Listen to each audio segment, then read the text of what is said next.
সকল মুসলিম নাকি জান্নাতে যাবে এবং যারা অমুসলিম তারা সবাই জাহান্নামে যাবে। আমার নাম অনিতা এবং আমি মার্কেটিং এক্সিকিউটিভ পদে চাকরি করছি। আমি জানতে চাই যে আমি আমার এক মুসলিম বন্ধুর কাছ থেকে শুনেছি যে শেষ পর্যন্ত সকল মুসলিম নাকি জান্নাতে যাবে এবং যারা অমুসলিম তারা সবাই জাহান্নামে যাবে। তো আমি এই বিষয়ের ব্যাখ্যা জানতে চাচ্ছি। আমি জানতাম যে প্রত্যেকের চূড়ান্ত যে ফয়সালা হয় তা নিজের কর্মের ওপর হয়। তো আমি এই বিষয় সম্পর্কে সঠিক ব্যাখ্যা চাই যে সকল মুসলিম জান্নাতে যাবে এবং অমুসলিম যাবে জাহান্নামে। যদি সবাই তারা ভালো কাজ করে, যদি অমুসলিম ভালো কাজ করে, তাহলে কেন তারা জাহান্নামে যাবে? বোন সুন্দর প্রশ্ন করেছেন যে ওনার এক বান্ধবী বলেছেন যে যারা মুসলমান তারা আখিরাতে জান্নাতে যাবে, অমুসলিমরা যাবে দোজখে। মুসলিম মানে সে যে শান্তি অর্জন করে আল্লাহ সুবহানাহু ওয়া তাআলার নিয়ম অনুযায়ী চলে, কোরআন ও হাদিসের অনুসরণ করে, তাকে বলে সঠিক মুসলিম। এটা একেবারে সঠিক যে কর্মগতভাবে যে সঠিক মুসলমান সে ইনশাল্লাহ জান্নাতে যাবে। কিন্তু আপনার প্রশ্ন হচ্ছে যে অমুসলিম ভালো কাজ করে সে কেন জান্নাতে যাবে না? বোন, জান্নাতে যাওয়ার জন্য শর্ত আছে 4টি।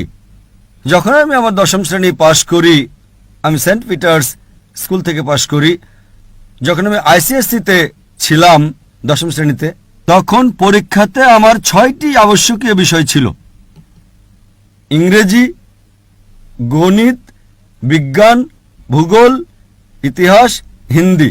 6টি বিষয় আবশ্যকীয়। 6টি বিষয় পাশ করাটা জরুরি ছিল।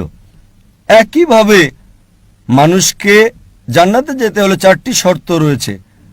তা লেখা আছে সূরা আল আসরে, সূরা নম্বর 103, আয়াত নম্বর 1, 2, 3, যাতে আল্লাহ তাআলা বলেন, ওয়াল আসর ইন্নাল ইনসানা লাফি খুসর ইল্লাল্লাযিনা আমানু ওয়া আমিলুস সলিহাতি ওয়া তাওয়াসাউ বিল হাক্কি ওয়া তাওয়াসাউ বিস সাবর।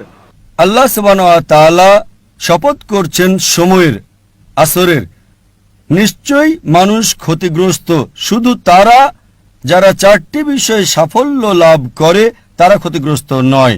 আর সে 4টি বিষয়: ঈমান, নেক আমল, মানুষকে সত্যের উপদেশ দেওয়া ও ধৈর্যের উপদেশ দেওয়া।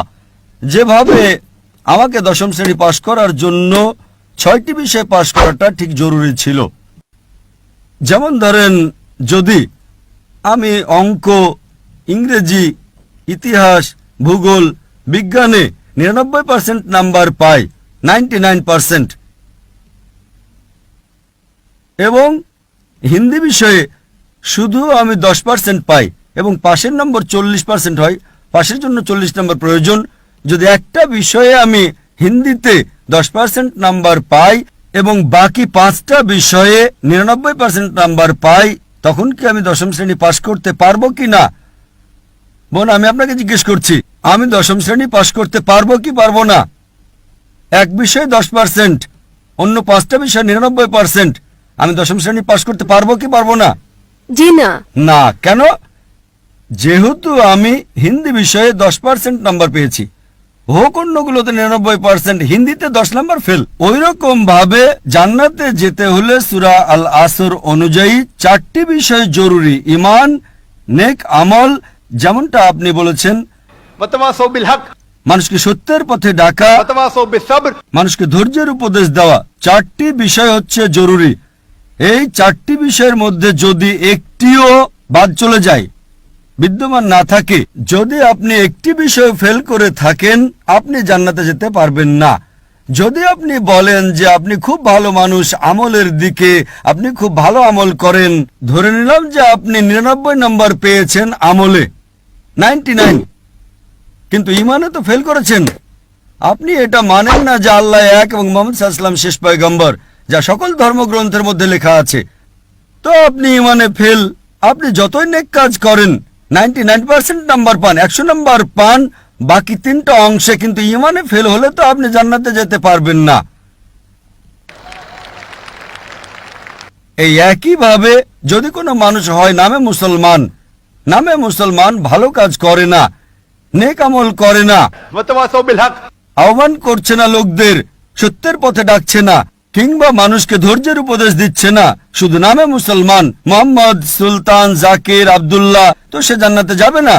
তাকে জান্নাতে যেতে হলে ঈমান, নেক আমল, মানুষকে সত্যের উপদেশ ও ধৈর্যের উপদেশ দেওয়া, 4টি বিষয় দরকার। এই জন্যই আপনার আমল যতই ভালো হোক, যদি ঈমান না থাকে যে আল্লাহ এক এবং আল্লাহ তাআলা ছাড়া অন্য কারো ইবাদত করা উচিত নয়, এবং এটাতে ঈমান নেই যে মুহাম্মদ সাল্লাল্লাহু আলাইহি সাল্লাম শেষ পয়গম্বর, তা আপনি জান্নাতে কখনোই যেতে পারবেন না।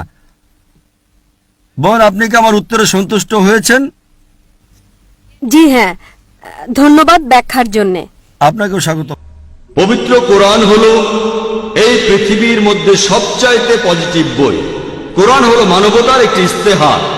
কোরআন হলো দয়া আর জ্ঞানের ফল্গু ধারা, অবিশ্বাসীদের জন্য সতর্কবাণী, বিশ্বাসীদের পথপ্রদর্শক।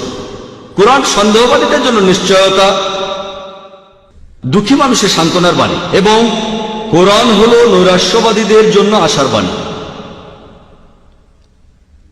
এই পবিত্র কোরআন, এতে মানবতা আর মানুষ জাতির জন্য সমাধান রয়েছে।